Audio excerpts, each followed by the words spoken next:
Il y a des saints qui nous sont spontanément sympathiques. Par exemple, François d'Assise. Il parlait aux petits oiseaux, il maîtrisait le loup de Gubbio, il était poète, fantaisiste. Voilà un type sympathique. Ou bien encore,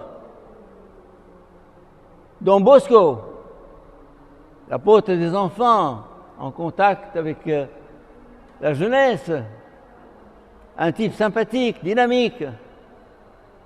Ou bien encore, Mother Teresa. Ah, c'est pas le même genre, mais quand on la voit, on tombe amoureux d'elle. Mais Ignace de Loyola, il faut bien reconnaître qu'il n'est pas très sympathique. Ne vous fâchez pas, les jésuites, mais c'est un homme qui semble dur, austère, administratif. Il n'y a rien dans sa vie qui attire.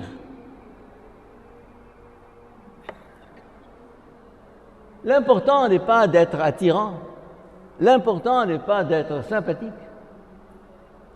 L'important est d'être ce que Dieu veut que nous soyons.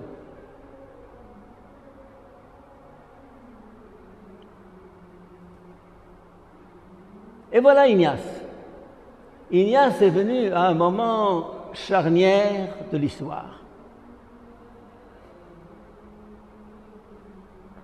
Après un long Moyen-Âge de 14 siècles, l'Église découvre, l'Occident découvre l'humanisme de la Grèce et de Rome. Des statues d'hommes et de femmes nus, la science, la philosophie, la réflexion, tout un héritage de la Grèce et de Rome qui pénètre tout à coup en Europe et commence un bouillonnement intellectuel et artistique incroyable. L'Europe est fascinée par cet héritage qu'ils avaient complètement oublié. Et a commencé alors ce qu'on appelle l'époque moderne. L'époque moderne, ça veut dire celle dans laquelle nous sommes encore aujourd'hui. La science, la réflexion, la philosophie, la technologie, les arts, les sciences, les découvertes, la conquête du monde et de l'espace. Ça, c'est la modernité. Et l'Église n'était pas préparée à ça. Ça a été un choc pour elle, un coup pour elle. La modernité, ça veut dire la Renaissance, ça veut dire les Lumières plus tard, ça veut dire la Révolution française plus tard, ça veut dire la révolution marxiste plus tard. Ça veut dire la théorie de Darwin et de l'évolution. Ça veut dire tout ce que nous vivons aujourd'hui. L'Église s'est sentie perdue. Elle était accrochée à des chaînes, des structures, une mentalité du Moyen-Âge. Et voilà que tout à coup, le monde moderne fait irruption dans cette Europe. Arrive Ignace de Loyola. Il a compris. Il a compris. Qu'est-ce qu'il a compris? Il a compris que plutôt que de condamner, rejeter, refuser toute cette richesse venant de l'Antiquité, il fallait l'assumer, l'intégrer, la transformer, la christianiser. Ça, c'est Ignace de Loyola. Toutes les valeurs humaines, il a décidé non pas de se situer devant elles ou contre elles, mais de leur dire « Ahlan wa sahlan, vous êtes les bienvenus. Vous faites partie de cette humanité que le Christ est venu assumer dans sa chair et qu'il va prendre dans toutes ses dimensions. » Et alors est née ce qu'on appelle la Compagnie de Jésus. Pour vous faire comprendre un peu ce que je dis là, pensez à l'Église copte orthodoxe, que j'aime beaucoup, spécialement le pape Tawadros, et qui a eu une réunion ici la semaine dernière, dans cette maison, avec quantité de prêtres, de moines. Bon, l'Église copte orthodoxe est dans une toute autre direction. C'est le monachisme, les moines, les ermites, le désert, les barbes, l'encens, les cérémonies, la liturgie, les traditions. C'est très bien, je n'ai rien contre. Et le peuple est content avec ça. Le peuple. Quel peuple? Jusqu'à présent, ça marche. Mais les nouvelles générations comprennent que l'Église est à côté de la plaque. Et c'est le mérite du nouveau pape Tawadros d'avoir compris cela. Mais il se heurte à un mur, un refus, un rejet. Tawadros veut faire dans l'Église orthodoxe ce que Ignace a fait il y a 5 siècles. Il n'y arrive pas pour l'instant. Pour l'instant, en d'autres termes, cette modernité, cette richesse humaine qui fermente, qui bouillonne autour de nous depuis des siècles, va-t-on se situer en face ou contre? Va-t-on la rejeter, la refuser? L'Église l'a fait pendant des siècles. L'Église catholique l'a fait pendant des siècles. Le mérite de Ignace de Loyola est d'avoir compris dès le début que cette attitude ne marchait pas. Ce n'était pas la bonne direction. À partir de quoi? À partir de cette conviction que le Christ, en s'incarnant, a assumé non seulement notre humanité, mais toutes les valeurs que cette humanité a découvertes, a valorisé l'art, la peinture, la danse, la science, la musique. Non, non. Alors on pense toujours, si on n'est pas dans une église avec des chants liturgiques, ça ne marche pas.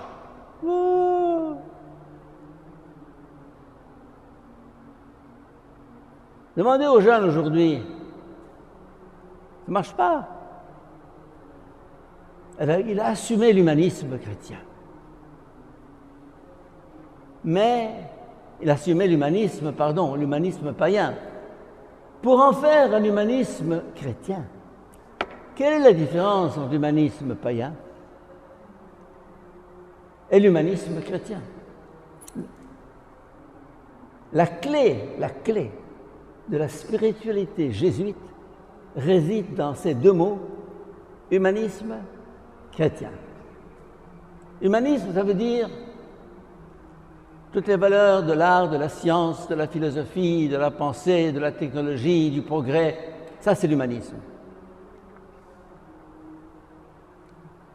C'est la plage, c'est le cinéma, c'est les voyages, c'est les découvertes. L'humanisme, c'est l'université, c'est les écoles. L'humanisme.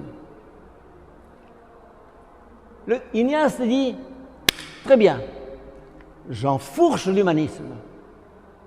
Je le prends à bras-le-corps, je le saisis, dans tout ce qu'il y a comme valeur. Je crée des écoles, je crée des universités. Les jésuites en Amérique seulement ont 29 universités. Vous allez me dire, ah, ça ce n'est pas l'évangile. Il faut des messes, il faut des chants liturgiques. Non. Christianiser la science, christianiser la connaissance, christianiser le savoir humain et toutes les disciplines qui sont enseignées partout. Et nous avons des savants jésuites qui sont scientifiques, physiciens, paléontologues. Je me rappelle, j'ai fait ma formation avec un jésuite, le père Maillot, qui a été avec la découverte du pôle Sud avec des équipes de scientifiques au niveau international. On a des jésuites médecins, scientifiques, paléontologues, musiciens, tout. On dit, ah, mais ça n'a rien à voir avec l'Évangile. Comme disait un père de l'Église, je suis homme et rien de ce qui est humain ne m'est étranger. Ça, c'est l'incarnation. Ça, c'est le Christ. Il a saisi à bras-le-corps notre humanité, dans toutes ses valeurs, dans toutes ses dimensions. Voilà, ça, c'est l'humanisme. Et en quoi l'humanisme doit-il devenir un humanisme chrétien? Oh! Humanisme chrétien. Chrétien, c'est quoi? Qu'est-ce qu'il faut faire subir à cet humanisme pour qu'il devienne chrétien?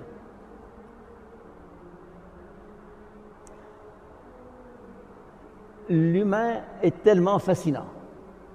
La beauté est tellement fascinante. La beauté de l'homme et surtout de la femme.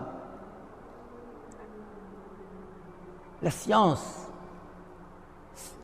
c'est enthousiasmant, les découvertes.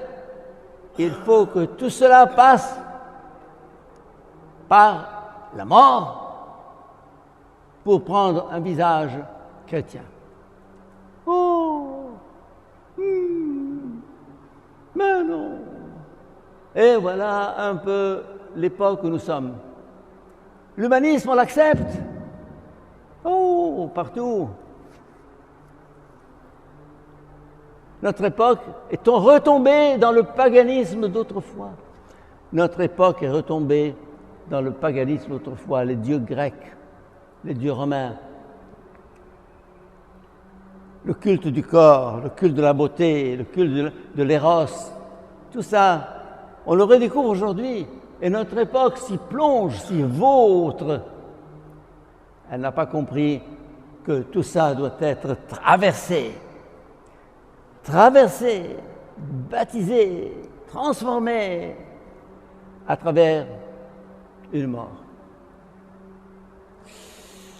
Ce mot mort est tellement rébarbatif qu'on ne veut pas entendre parler.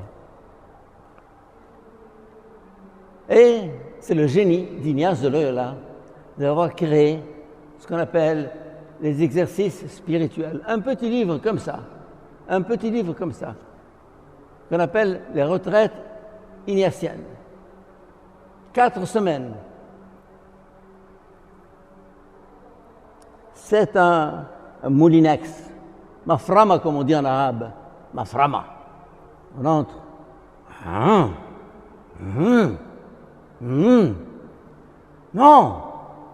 Non, ça va. Quitte, laisse, va-t'en, rentre chez toi, va boire un whisky.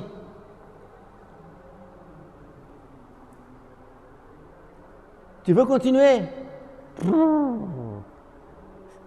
C'est pas de la rigolade. C'est pas de la rigolade. Suivre le Christ, c'est pas simplement suivre le Christ, c'est suivre le Christ portant sa croix.